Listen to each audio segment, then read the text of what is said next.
The rain was coming down in sheets when she made the biggest mistake of her life. Panicked, desperate, and running out of breath, Vivian slid into the back seat of an idling, blacked-out Mercedes S-Class. She thought it was her salvation from the men hunting her down the alleyway. But as the heavy doors slammed shut and the electronic locks engaged with a heavy, definitive thud, the man in the driver's seat slowly turned around. His eyes were like chipped ice. "Found you," he whispered. The neon signs of Brooklyn bled into the puddles, casting jagged crimson reflections that looked entirely too much like blood. Vivian Hayes ran until her lungs burned her breath, escaping in ragged white plumes against the chill of the October night. She had already kicked off her 3-inch heels 3 blocks ago, the cold asphalt tearing at her stockinged feet. Behind her, the heavy rhythmic thud of boots echoing against the brick walls of the alley told her they were still there. Carlo and Benny, 2 of the most ruthless enforcers for the Moretti crime family. Vivian was not a criminal. She was a 27-year-old art appraiser who lived in a cramped apartment with a fire escape that rattled in the wind. But 24 hours ago, she had been called in to verify the authenticity of a newly discovered Renaissance piece for a private client. What she found wasn't just a forgery. She had inadvertently discovered a series of encrypted account numbers etched microscopically into the canvas, backing the complete offshore routing system for the Moretti family's money laundering empire. She had panicked, she had run, and now she was being hunted. The alley was a dead end. A chain-link fence loomed ahead, topped with razor wire that gleamed maliciously under the flickering streetlight. Vivian let out a strangled sob, her hands pressing against the rough brick wall as she spun around, searching frantically for a way out. That was when she saw it. Parked silently in the shadows of a loading dock, a sleek armored Mercedes S-Class sat with its engine purring exhaust, curling lazily into the rain. The rear passenger door was cracked open just an inch. It was a risk, a terrible, reckless risk. But the sound of Carlo shouting her name from the mouth of the alley made the decision for her. Vivian lunged for the car, pulling the heavy door open and throwing herself onto the plush leather seats. She pulled the door shut behind her, her trembling hands instinctively reaching for the lock. Before her fingers could even brush the panel, a heavy electronic clack echoed through the cabin. The doors locked automatically. She collapsed against the upholstery, gasping for air, the adrenaline making her vision swim. For a moment, the only sound was the rhythmic beating of the windshield wipers and her own frantic heartbeat. Outside, she watched through the heavily tinted glass as Carlo and Benny sprinted past the car, their guns drawn, completely oblivious to her presence inside the vehicle. She let out a long, shuddering sigh of relief. She had made it. She was safe. Comfortable.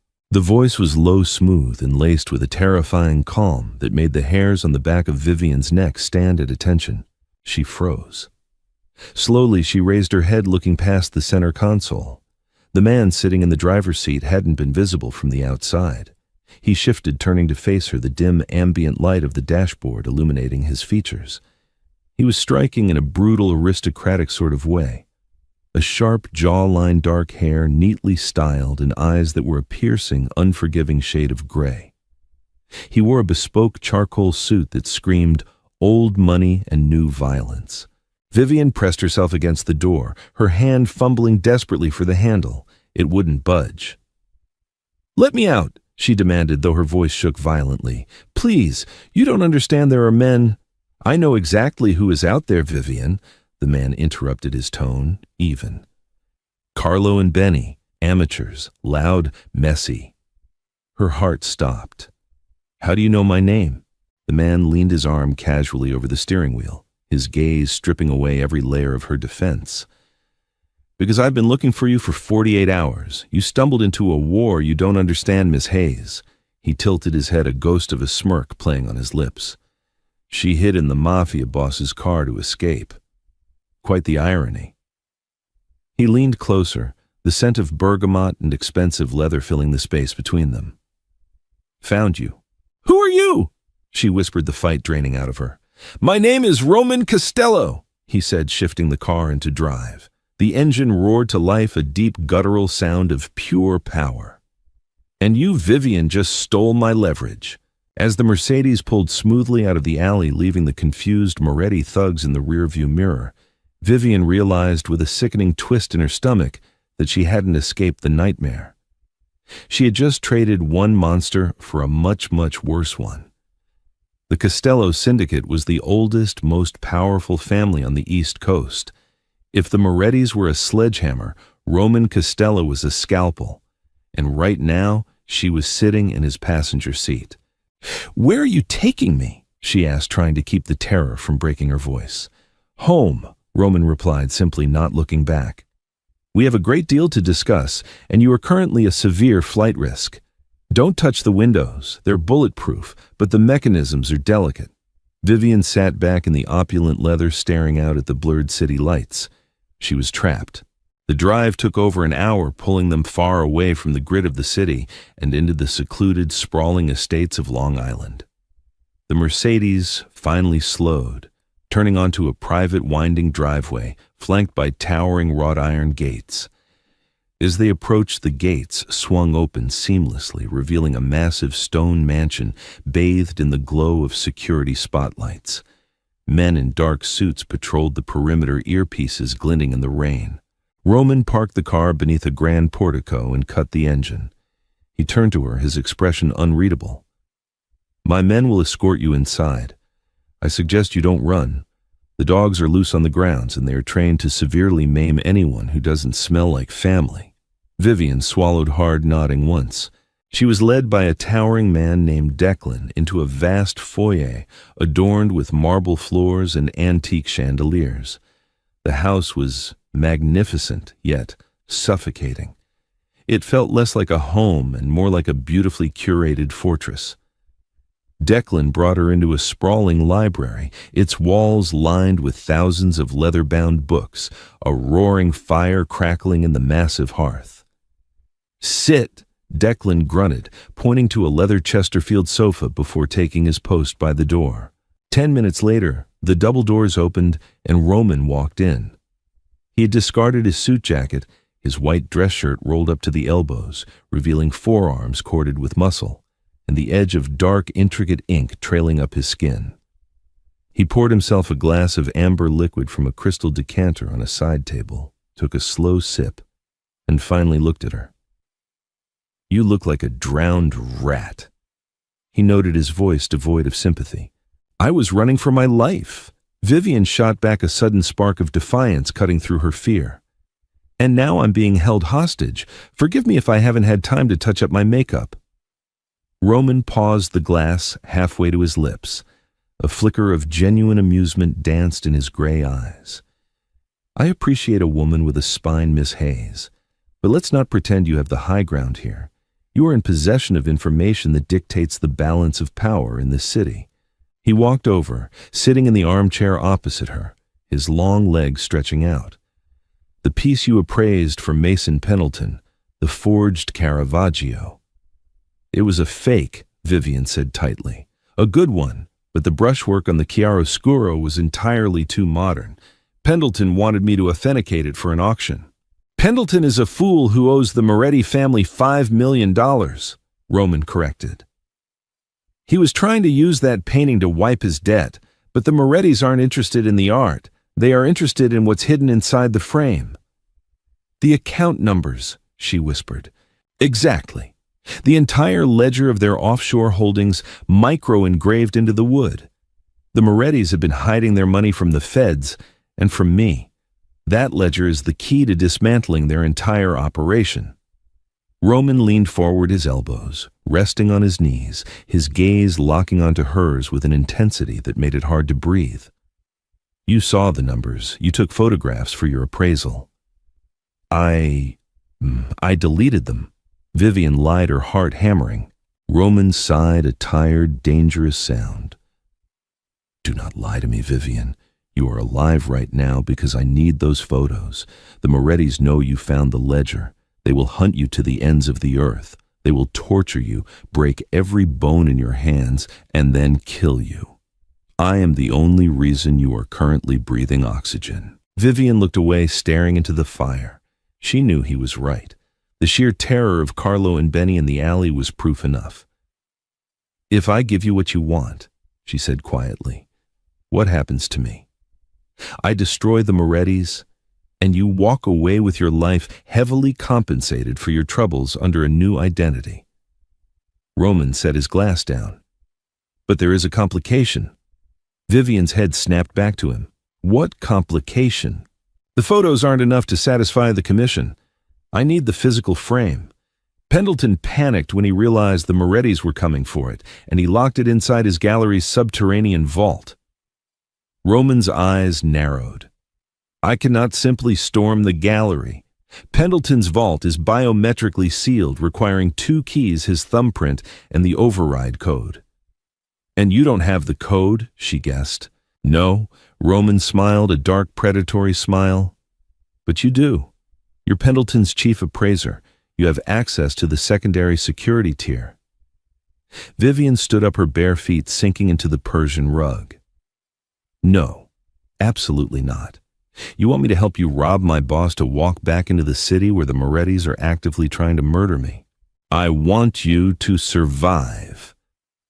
Roman stood as well, towering over her, his presence utterly dominating the room. Tomorrow night, Pendleton is hosting a high society charity gala at the gallery.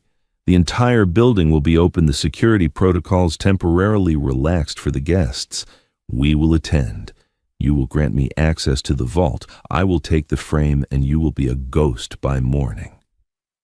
We, she echoed, her voice trembling. Yes, Vivian, we. You will be on my arm, my date for the evening. He reached out his warm, calloused fingers, gently brushing a wet strand of hair from her cheek. The touch was so soft, so violently contradictory to the man he was, that it sent a shiver straight down her spine. I will protect you, but you must trust me. She looked up into his eyes, realizing she had absolutely no choice at all. The following evening, Vivian stood in front of a gilded mirror in one of the estate's guest rooms, barely recognizing the woman staring back at her. The dress Roman had provided was a masterpiece, a sweeping gown of midnight blue silk that clung to her curves with a plunging neckline and a daring slit up the thigh. Around her neck rested a diamond necklace so heavy and brilliant she felt like a walking target. It suits you. She turned. Roman stood in the doorway, impeccably dressed in a tailored black tuxedo. He looked like the devil himself, polished, lethal, and devastatingly handsome. It feels like armor, she replied, her voice lacking its usual confidence. In our world, appearance is the first line of defense, he said, stepping into the room. He held out a small velvet box. Inside was a delicate silver comms earpiece. Keep this in your left ear. Your hair will cover it. Declan will be on comms monitoring the gallery's security feed. If anything goes wrong, you do exactly as I say.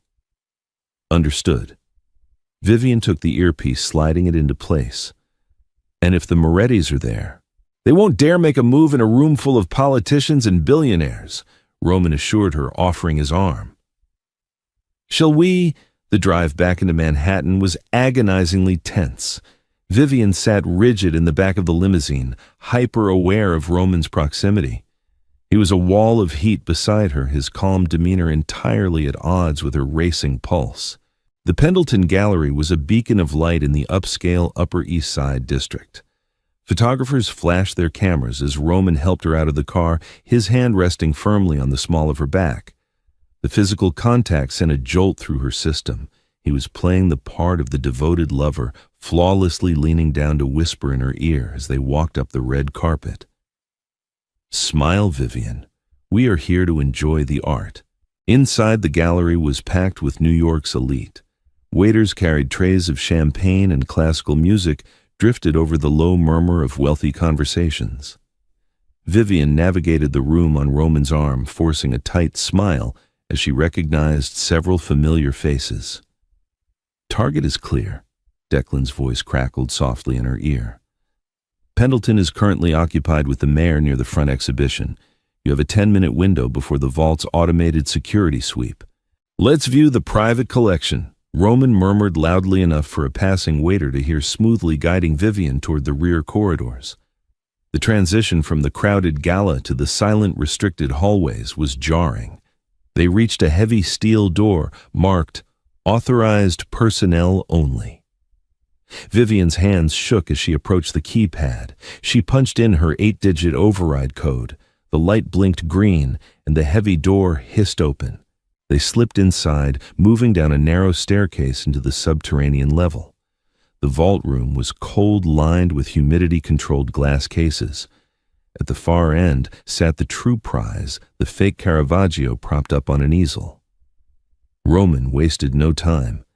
He pulled a sleek metallic tool from his jacket, stepping up to the painting. With surgical precision, he began popping the heavy gilded frame off the canvas. 2 minutes, Declan's voice warned in the earpiece. Hurry, Vivian whispered, checking the hallway behind them. Almost. Roman grunted, applying pressure to the bottom bracket. It snapped loose.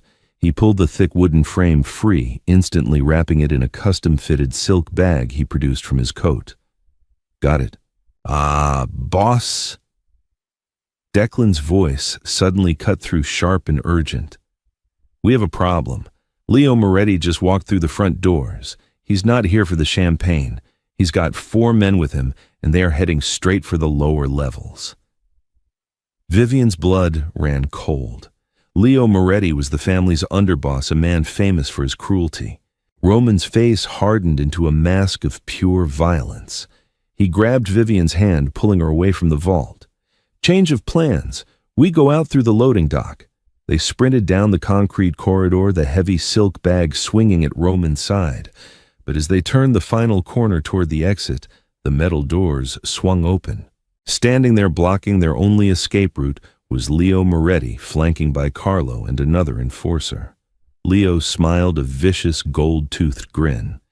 He slowly drew a suppressed pistol from his jacket. Well, well, Leo drawled, his eyes darting between Roman and the bag. Look who decided to crash the party. Costello, you're getting sloppy, and you brought the little art girl with you. Roman didn't flinch. He pushed Vivian slightly behind him, shielding her body with his own. Leo, you're out of your jurisdiction. Turn around and maybe I won't send your head back to your uncle in a box. Big words for a dead man. Leo sneered, raising the gun. Kill him. Take the girl in the frame. Kill him. Take the girl in the frame. The words hung in the frigid air of the subterranean corridor, a death sentence delivered with casual cruelty. Leo Moretti's finger tightened on the trigger of his suppressed pistol. Time seemed to fracture for Vivian, slowing to an agonizing crawl. She could see the faint glint of the overhead fluorescent lights reflecting off the deadly black steel of Leo's weapon. She squeezed her eyes shut, bracing for the inevitable deafening end. Declan. Lights. Roman's voice was a sharp, guttural command, spoken not into the open air, but down toward the lapel of his jacket. Instantly, the world plunged into absolute, impenetrable darkness. The power to the entire gallery block had been severed. A split second later, the tight corridor erupted in a staccato rhythm of muffled thwips and the harsh, blinding strobes of muzzle fire. Roman moved with terrifying predatory speed. He didn't flinch away from the gunfire. He lunged directly into it. His left hand shoved Vivian hard, sending her tumbling behind the heavy steel frame of a reinforced concrete pillar. She hit the ground, her elbows scraping against the rough floor, her ears ringing violently as bullets ricocheted off the concrete, showering her in sharp, stinging dust. "Stay down!" Roman roared over the chaos. Through the dizzying flashes of gunfire illuminating the dark, Vivian witnessed the brutal efficiency of the Costello Syndicate's boss. He wasn't just a man who gave orders from high-backed leather chairs. He was a weapon forged in the very streets he now ruled. Roman closed the distance to Carlo in 2 long strides, his hand shooting out in the strobe-lit dark to grip the enforcer's wrist. A sickening crack echoed through the hallway, followed by Carlo's agonized scream as his arm snapped. Roman used Carlo's falling body as a human shield, just as the third enforcer fired wildly. He is a monster. Vivian's mind screamed as she pressed her hands over her ears. But right now, he is my monster. Costello, Leo bellowed, his voice echoing in the pitch black. You can't hide in the dark forever. I don't need to. Roman's voice replied, chillingly calm, echoing from a direction Vivian couldn't pinpoint. It was a phantom's whisper. Suddenly, the heavy metal doors of the loading dock at the far end of the corridor exploded inward.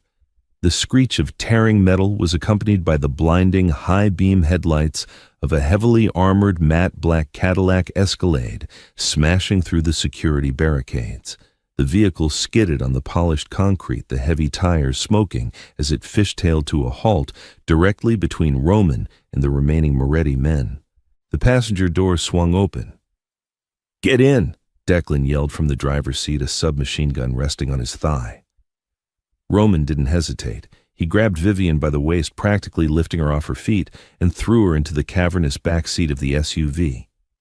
He dove in right behind her, just as a fresh volley of bullets slammed into the bulletproof exterior of the door. The heavy glass spiderwebbed but held. "Drive! Now!" Roman commanded, slamming the door shut. Declan slammed the Escalade into reverse, spinning the wheel violently before throwing it into drive.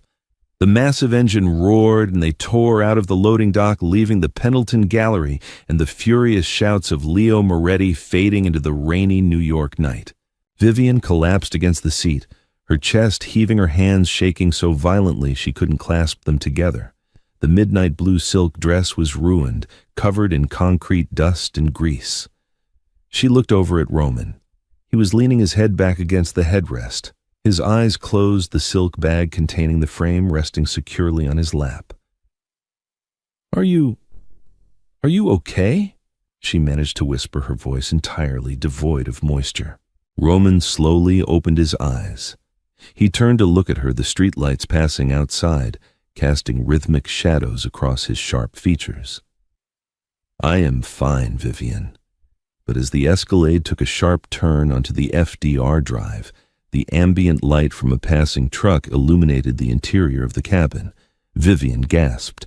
The left sleeve of Roman's impeccably tailored tuxedo jacket was soaked in a dark, spreading stain. Blood was dripping steadily from his fingertips, pooling onto the luxurious floor mats. "You're shot," she said, panic suddenly spiking in her chest. "Roman, you're bleeding." "Yeah, it's a graze," he said tightly, though his jaw was clenched in obvious pain.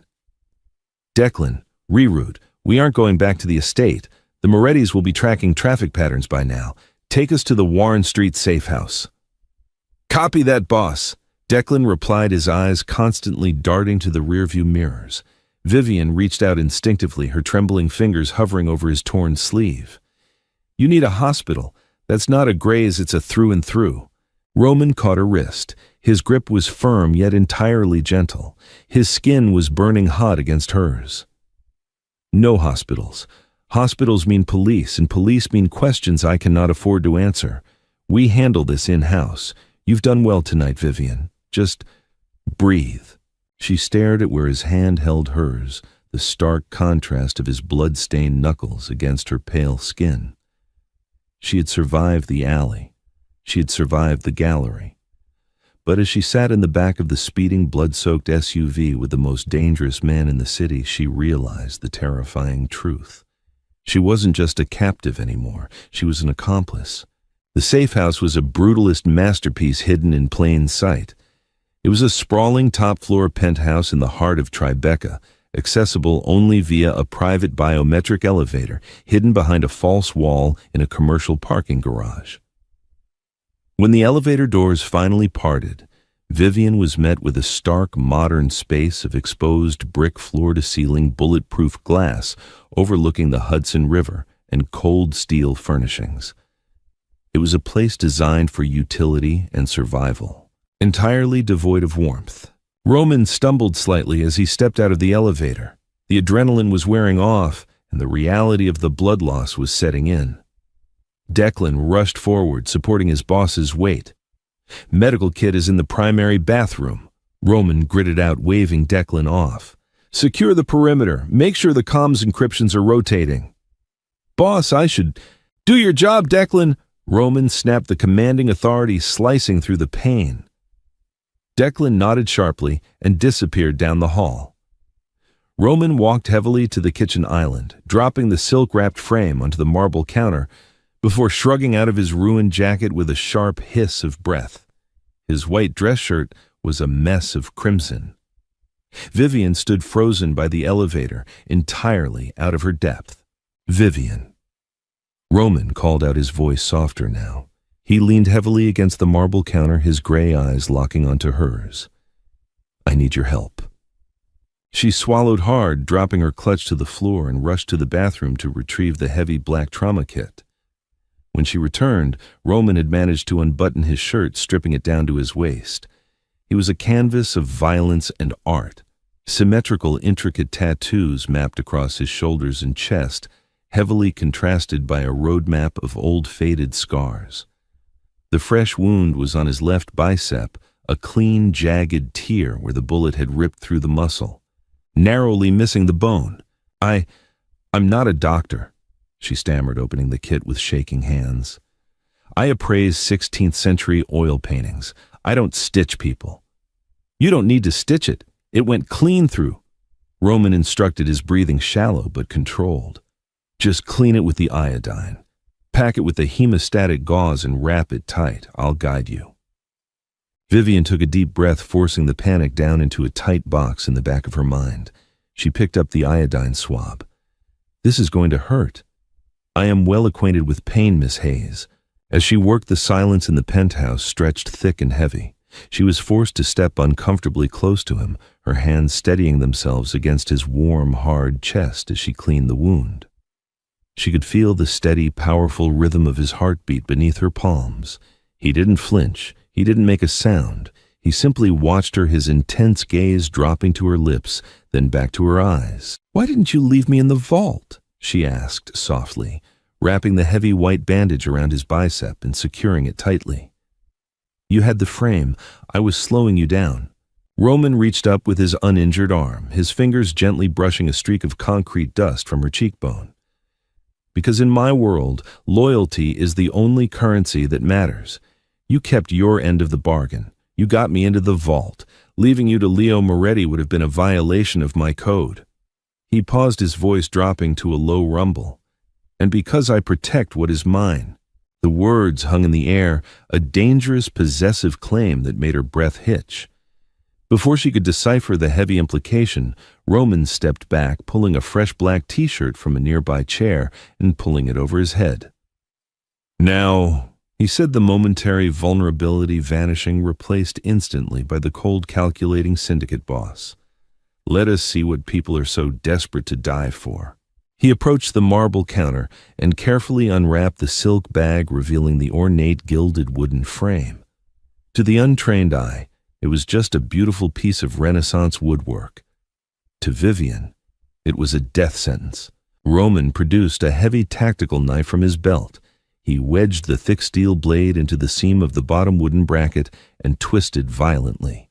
The ancient wood splintered with a sharp crack. He repeated the process on the remaining corners until the frame was completely dismantled into 4 long pieces. The inner lining. Vivian pointed, her appraiser instincts kicking in. "Look at the density of the wood on the right side panel. It's hollowed out." Roman nodded, pressing the blade down the length of the wood, splitting it completely in half. Inside the hollowed-out cavity lay a vacuum-sealed plastic envelope. Roman pulled it out, slicing it open. He dumped the contents onto the marble counter. It wasn't just a ledger. It was a treasure trove of financial destruction. Roman spread the items out, his eyes scanning the materials with terrifying speed. None, the master ledger. 3 microscopic, high-density microfiche slides containing thousands of encrypted routing numbers. The blackmail file. A physical stack of glossy photographs depicting a New York Supreme Court judge accepting briefcases of cash from Leo Moretti. The bank key. A heavy physical titanium safety deposit box key. Roman picked up the key, examining the crest stamped into the metal. Well, well, the Morettis have been busy. This key belongs to a vault at Lombard Odier. Vivian frowned. Lombard Odier, the private bank in Geneva. The very same. Roman said, a lethal smile touching his lips. One of the oldest, most exclusive private banks in Switzerland. They don't ask questions, and they require a physical key and a biometric scan to access their deep storage vaults. Whatever is in that box in Geneva is the true heart of the Moretti Empire. This ledger is just the map.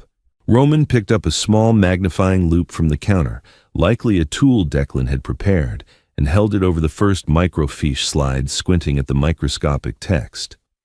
The offshore accounts are routed through shell corporations, Roman muttered, reading the tiny print. Bermuda, the Cayman Islands, and... Wait. Roman froze. His posture went completely rigid. He lowered the loupe, looking up at Vivian with an expression she had never seen on him before. It was a look of pure, unadulterated shock, quickly hardening into absolute fury. "What?" Vivian asked, stepping forward, her stomach dropping. "Roman, what is it?"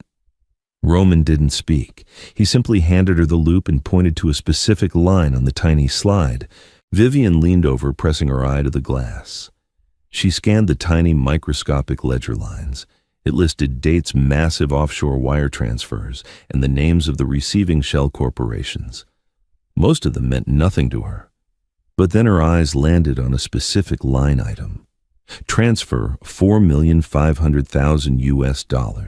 Destination Banque Cantonale Vaudoise Lausanne. Beneficiary account holder Mason Pendleton. Note payment for authentication/appraisal obfuscation V. Hayes. Vivian stumbled backward, the loupe slipping from her fingers and clattering loudly against the marble counter. The air was violently sucked from her lungs. The room started to spin. "No!" she gasped, her hands flying to her mouth. "No, that's impossible." Mason Pendleton wasn't a victim of the Morettis. Roman stated, his voice a low, dangerous growl. He is their partner. He is the one laundering their money through the high-end art market using forged provenance. But he hired me to appraise it. Vivian cried out, the betrayal feeling like a physical knife twisting in her gut. If he knew it was a fake, if he knew the ledger was inside, why would he bring me in? Why would he let me find it? Roman stepped around the counter, closing the distance between them. He gripped her shoulders, his eyes fierce and unforgiving. Because he needed a fall guy, Vivian. Pendleton knew I was closing in on his gallery. He knew the commission was investigating the Moretti money. He purposely gave you the painting to appraise. He wanted you to find the microscopic encryption. Roman's grip tightened slightly. Because when you found it, he immediately tipped off Carlo and Benny. He sent them to the alley to kill you. Tears, hot and angry, pricked the corners of Vivian's eyes. Her boss, her mentor for the last 5 years, he hadn't just fired her. He had systematically arranged for her execution to cover his own tracks. "He framed you, Vivian," Roman said softly, his thumbs brushing against her collarbones. "He set you up to die so that he could tell the Morettis that a rogue appraiser stole their ledger, neatly removing himself from the crosshairs." Vivian stared up at Roman, the fear that had been paralyzing her for 2 days, suddenly evaporating. In its place, a cold, blinding rage began to build. She looked at the blood-staining Roman shirt, at the titanium key resting on the counter, and finally at the man standing before her. "Roman," she whispered, her voice surprisingly steady, completely stripped of its former innocence. "How do we get into Lombard Odier?" Roman stared at her, the silence in the Tribeca penthouse stretching until it felt brittle enough to snap. The vulnerability that had clouded Vivian's eyes only moments ago was entirely gone. In its place was a cold, crystalline fury. She was no longer a frightened civilian hiding in the backseat of a car. She was a woman who had just realized she had been pushed into the abyss by the man she trusted most. A slow, devastatingly handsome smile spread across Roman's face. It was the smile of a predator recognizing a kindred spirit. "We don't just walk into Lombard Odier Vivian." Roman said, his voice a low rumble of approval. "The bank sits on the Rue de la Corretterie. It is a fortress of Swiss discretion. To access a high-security biometric vault, you need the physical key, which we have, and the primary account holder's retinal scan, which means we need Mason Pendleton." "Then we find him!" Vivian demanded, her voice hard. Declan's heavy footsteps echoed against the hardwood as he re-entered the living area, a tablet in his hand. He took one look at the dismantled frame on the marble island and the fierce posture of the woman standing next to his boss and raised an eyebrow. "Boss?" "I tapped into the Pendleton Gallery's private server using Miss Hayes's credentials," Declan reported, handing the tablet to Roman. "Mason Pendleton wasn't just stalling the mayor at the gala. He slipped out the side exit right before Leo Moretti breached the vault. Flight records show a private charter of Bombardier Global 7500 tail number N442X took off from Teterboro Airport 20 minutes ago. Destination, Geneva Cointrin." "He's going for the money," Vivian breathed. "He knows the Morettis will kill him for losing the ledger. He's going to empty the vault and disappear." "Not if we beat him there," Roman stated, tossing the tablet back to Declan. "Prep the Dassault Falcon. Have the pilots file an expedited flight plan. We leave in 20 minutes. "And the Morettis?" Declan asked. "Let Leo tear up Manhattan looking for us," Roman replied, slipping his ruined jacket back over his injured arm. "By the time he realizes the ledger is on its way to Europe, we will already have the keys to his kingdom." The drive to Teterboro Airport was a blur of rain-slicked highways and adrenaline. Within an hour, Vivian was sitting in the plush cream leather interior of the Costello family's private Dassault Falcon 8X. The twin-engine jet cut through the stormy night sky, climbing above the heavy clouds into the calm, starlit stratosphere over the Atlantic. Vivian sat by the window, staring out into the blackness. The sheer velocity of her life's unraveling was finally catching up to her. 48 hours ago, her biggest concern was paying her heating bill and authenticating brushstrokes. Now she was flying to Switzerland with an organized crime syndicate boss to intercept a multi-million-dollar money laundering cache. She felt the leather seat beside her dip. Roman settled into the chair next to her. He had changed into a fresh black cashmere sweater and dark trousers from the plane's wardrobe. He handed her a crystal tumbler of Macallan 25. "Drink," he ordered softly. "It will steady your nerves." Vivian took the glass, the heavy crystal grounding her shaking hands. She took a sip, the liquid burning a smooth, warm path down her throat. "Does the bleeding ever stop?" she asked, her voice quiet. "In your world, I mean. Does it ever just end?" Roman rested his forearms on his knees, staring down at the amber liquid in his own glass. "No," he admitted quietly. "You learn to manage the bleeding. You learn to strike first so that the blood spilled isn't your own. It is a brutal existence, Vivian, but it is the one I inherited." She turned to look at him. Stripped of his tailored suits and the immediate threat of gunfire, he looked tired. There was a profound weight behind his gray eyes, a burden of command that he could never truly set down. "You didn't have to bring me," she said. "You have the key. You have the ledger. You could have left me in that penthouse with a plane ticket to anywhere." Roman reached out his warm fingers, wrapping gently around her wrist. The touch was electric, sending a jolt of heat straight to her core. He slowly pulled her hand toward him, his thumb brushing over her racing pulse. "I told you," Roman murmured, leaning closer, the scent of bergamot and danger intoxicating her senses. "I protect what is mine." "I'm not property, Roman," she whispered, her breath catching in her throat as his face hovered inches from hers. "No," he agreed, his eyes dropping to her lips. "You are a revelation. I have spent my entire life surrounded by people who cower, who lie, who want my power or my head. You stared down a gun in a dark alley and chose to fight. You stitched my arm without flinching. You discovered the man who raised you in this industry betrayed you, and your first instinct was to go to war. He closed the remaining distance, his lips brushing softly against hers.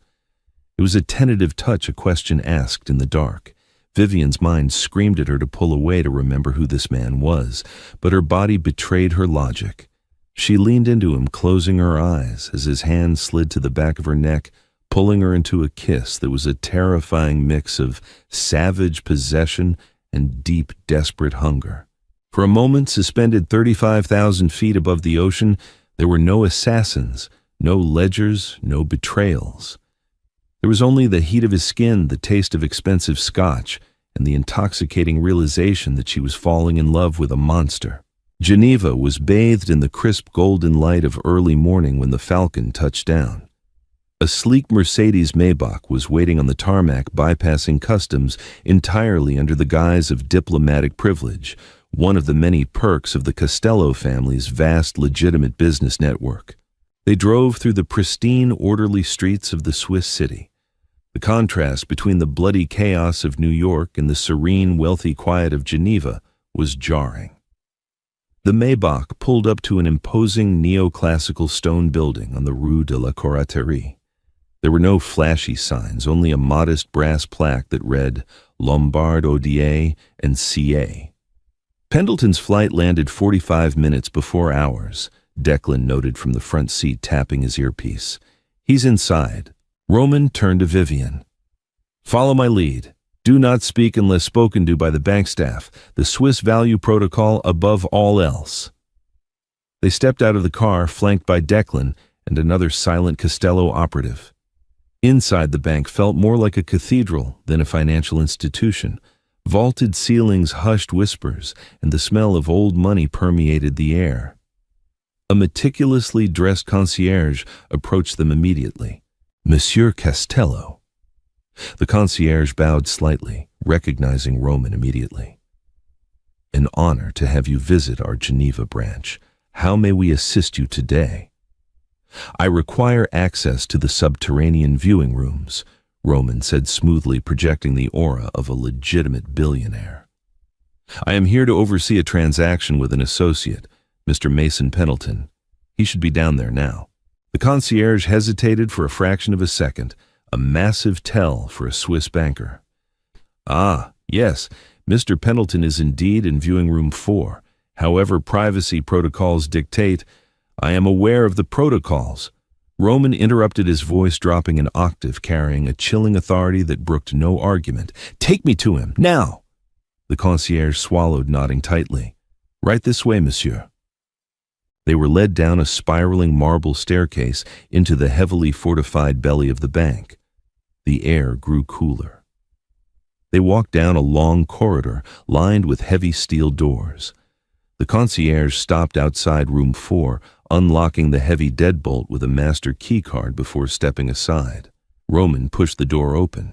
Inside the stark, brightly lit room, Mason Pendleton was frantically shoving stacks of bearer bonds and velvet jewelry boxes into a large Rimowa aluminum suitcase.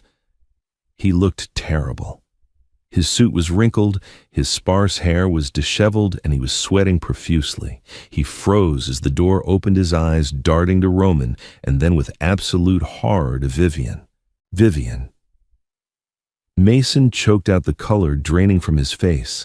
The heavy titanium box from the vault sat open on the table between them. Hello, Mason, Vivian said, stepping into the room. Her voice was ice. She felt Roman standing right behind her, an imposing wall of lethal protection. I thought, Mason stammered, backing away from the table. Carlo said he had you cornered. Carlo is currently trying to learn how to write with his left hand.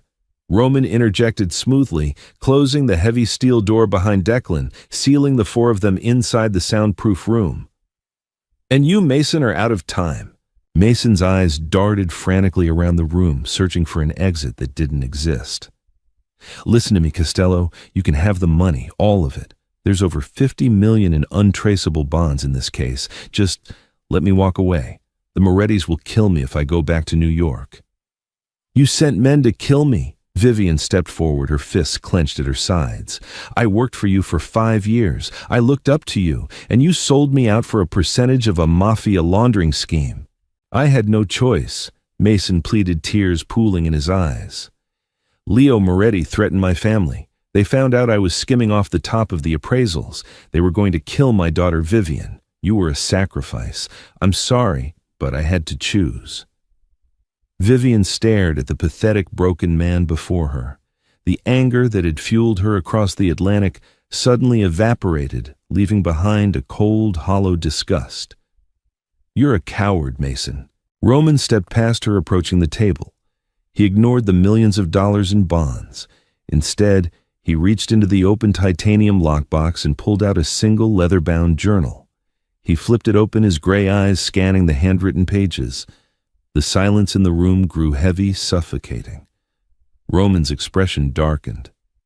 "What is it?" Vivian asked, sensing the sudden dangerous shift in his demeanor. Roman didn't look up from the book. Mason wasn't just laundering money for the Morettis, he was holding their insurance policy. This journal contains the names, dates, and payout amounts for every politician, judge, and police commissioner on Leo Moretti's payroll. Roman finally looked up, his eyes locking onto Mason with a terrifying, lethal calm. And it contains the names of the informants planted inside the other 5 families. Mason pressed himself against the back wall, trembling violently. Roman turned the journal toward Vivian, pointing to a name halfway down the page. Vincent Vinny Castello, Capo Bronx Territory. Monthly payout $50,000. Vivian gasped. Vincent was Roman's uncle. His own flesh and blood was selling out the Castello syndicate to the Morettis. "You didn't just steal my money, Mason," Roman whispered, dropping the journal onto the table. "You held the proof of a rat in my own house, and you hid it to save your own pathetic life." Roman drew his suppressed pistol with lightning speed, aiming it directly at Mason's chest. "Roman, wait!" Vivian shouted, grabbing his arm. "Don't! Not here! The Swiss police!" Before she could finish her sentence, the heavy steel door of the viewing room violently exploded off its hinges. The deafening blast of a breaching charge sent concrete and metal shrapnel tearing through the room. Vivian was thrown backward by the shockwave, hitting the floor, hard, her ears ringing with a high-pitched whine. Through the thick, choking smoke pouring into the room, 4 men clad in black tactical gear and gas masks stepped over the ruined doorway. They weren't Swiss police. They were heavily armed mercenaries, and standing behind them, dressed in a sharp beige suit with a smug smile on his face, was Leo Moretti. "Did you really think," Leo's voice boomed over the ringing in Vivian's ears, "that I wouldn't put a tracker in my own vault key Castello?" Leo casually raised an assault rifle, aiming it directly at Roman through the smoke. "Kill them all. Leave the girl for me." The deafening roar of the assault rifle tore through the pristine silence of Lombard Odier. Bullets shredded the air, violently chewing through the plaster walls and shattering the heavy glass display tables. Roman reacted with a speed that defied human limitations. He didn't try to shoot back immediately. His only priority was the woman beside him. He tackled Vivian to the ground, his body covering hers as they crashed hard behind a massive, overturned mahogany appraisal desk.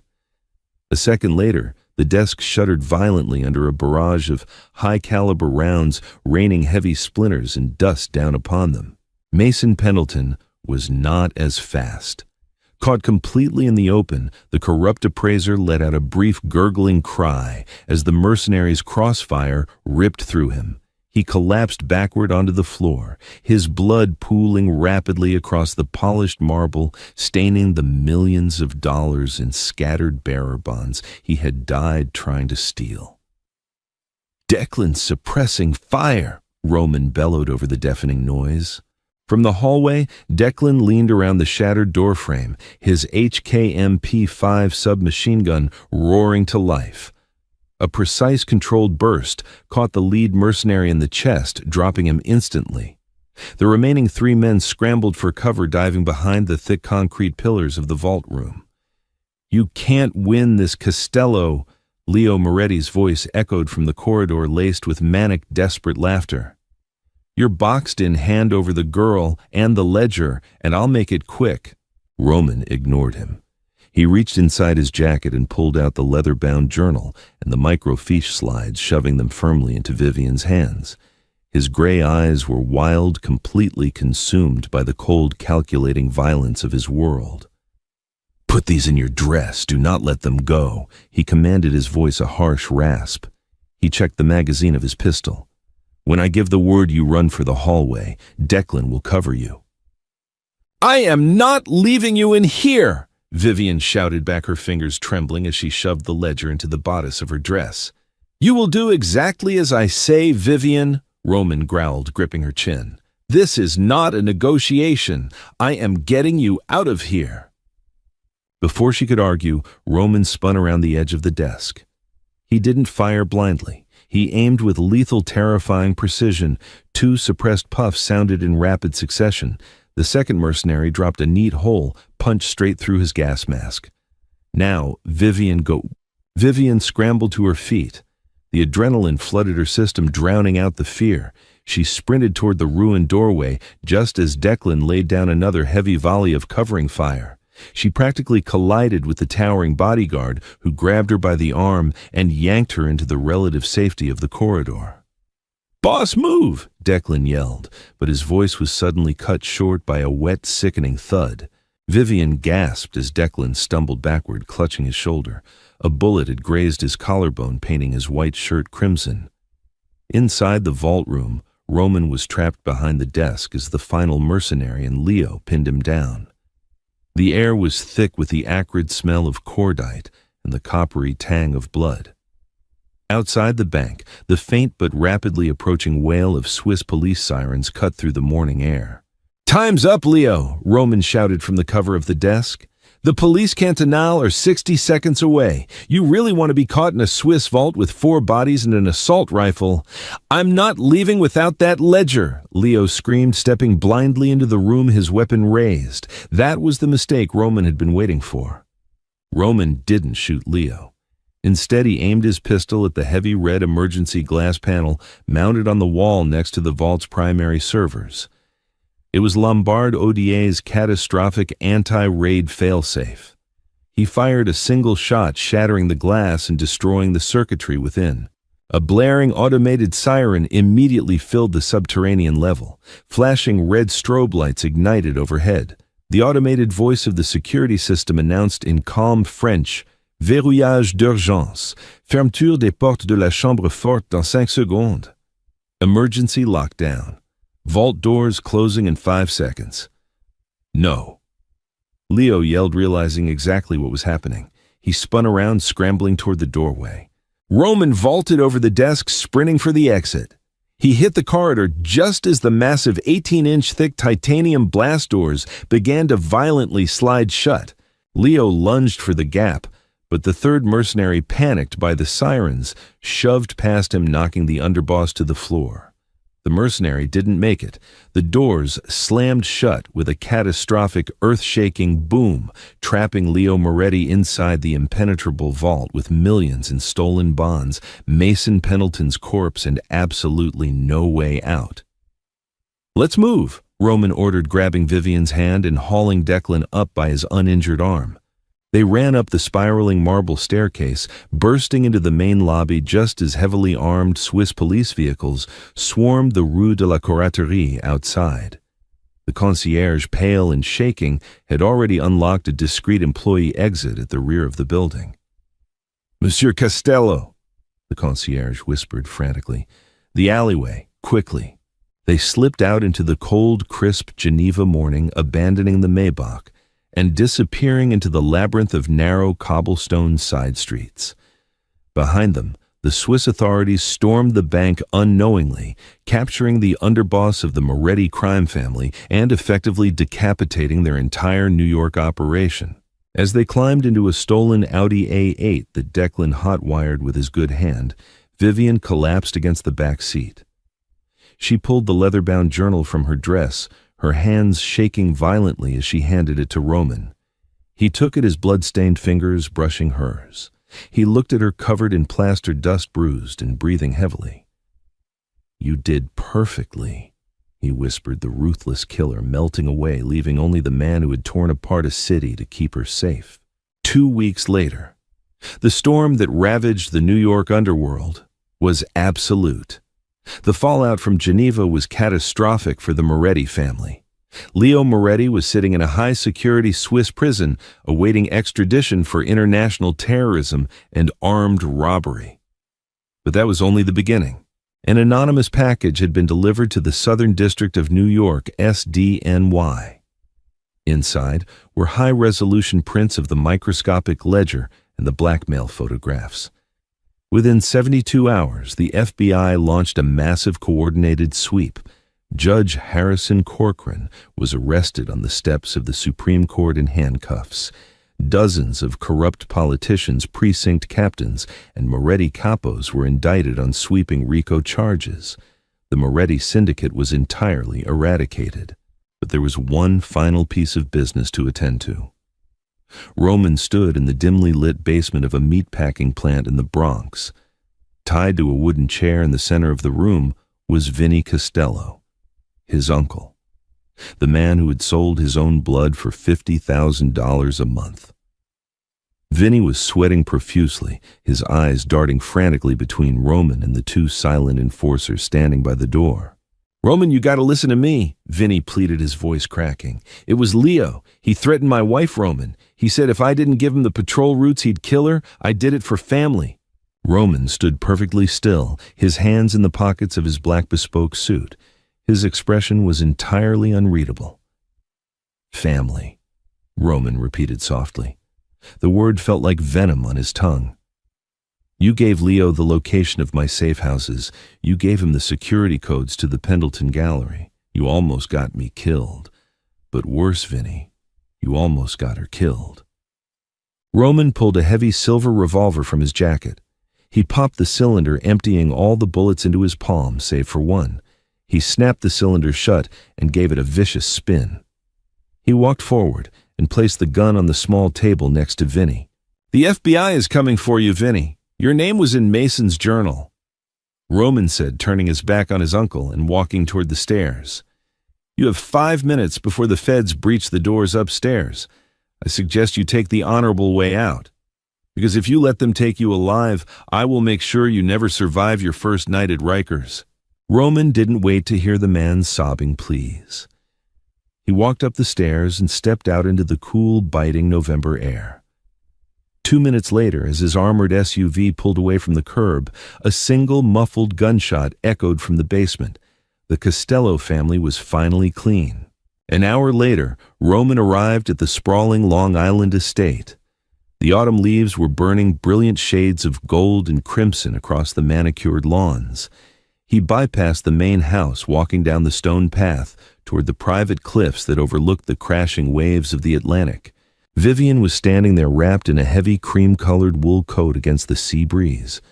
Her dark hair whipped wildly in the wind. She looked breathtaking, stronger. The fear that had defined her when she first jumped into his car was completely gone. Hearing his footsteps, she turned. Her eyes softened as she took him in. Roman stopped a few feet away. From his inside pocket, he withdrew a thick manila envelope and held it out to her. "What is this?" she asked, looking down at it. "A new life," Roman answered quietly. Inside is a passport under the name Sophia Laurent, a birth certificate, a French social insurance number, and the deeds to a flat in Paris and a villa in the south of France. There's also an offshore account with $10 million, clean money, untraceable. Vivian stared at the envelope, her heart pounding a heavy, erratic rhythm against her ribs. "The Morettis are gone. My house is secure." Roman continued, his voice tight, betraying the immense effort it took to speak the words. "You are safe, Vivian. You never have to look over your shoulder again. You can go back to art. You can live in the light. You can leave the monsters behind." He was giving her exactly what she had begged for in the alleyway. Freedom. Vivian reached out. Her fingers brushed the edge of the envelope, but instead of taking it, she pushed his hand away. She stepped closer, closing the distance between them until her chest was nearly flush against his. She looked up into his stormy gray eyes, seeing the flash of surprise followed immediately by a dangerous, possessive heat. I told you once, Roman, she whispered, her voice carrying over the sound of the crashing waves. I don't belong in the light anymore. The woman who appraised paintings is dead. She died the moment I stepped into your car. Roman's breath hitched. Vivian, if you stay as mine. In this world there is no stepping back. You will be the queen of a very dark empire. Then show me how to rule, she challenged, a fierce, undeniable fire burning in her eyes. A low, primal sound escaped Roman's throat. He dropped the envelope onto the grass, his arms wrapping tightly around her waist, pulling her flush against his hard body. He buried his hands in her hair, tilting her head back, and captured her lips in a kiss that was a binding vow, a promise of violence, loyalty, and a love forged in blood. He pulled back just enough to look at her, his thumbs tracing her cheekbones. A devastating, victorious smile spread across his face. Found you, he whispered. Wow, what an intense ride. From running for her life in a dark alley to ruling the most powerful underground empire in New York, Vivian's transformation is absolutely incredible. She didn't just survive the Costello syndicate, she conquered the boss's heart. If you were on the edge of your seat during that insane Swiss vault shootout and love this dark mafia romance drama, please smash that like button, share this video with your friends, and subscribe to the channel for more thrilling stories.